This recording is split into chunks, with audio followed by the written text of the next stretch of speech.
د نن چهارشنبې ورځې لنډ دقیق او مهم خبرونه.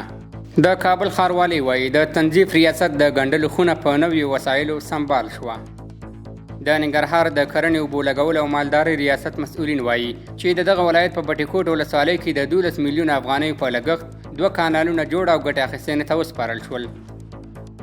د نهمې ناحیې د اداري ودانۍ په انګړ کې د الفتح په نامه یو جومات تر چارو بشپړېدو وروسته د کابل ښاروال مولوي عبدالرشید له لوري په داسې حال کې چې د سیمې مشرانو او اوسیدونکو هم ګډون درلود ګټې اخیستنې ته وسپارل شو. بغلان د ټولګټو ریاست مسؤلین وایي د دغه ولایت د مرکزي بغلان ولسوالۍ د کوکچینار او منګلو سیمو کې 60 کیلومتره سړک د جغل اچونې چارې پیل شوې دي.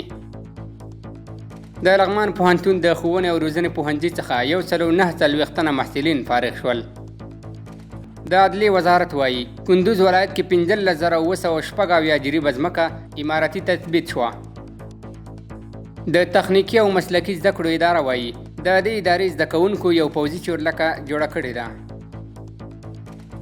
د تیر ادارې پر مهال د کونړ ولایت د نرنګ ولسوالۍ د محلي پولیسو عمومي قومندان وزیر خان د افغان شخصیتونو سره د تماس کمیسیون له لارې له ایران څخه هیواد ته راستون شو.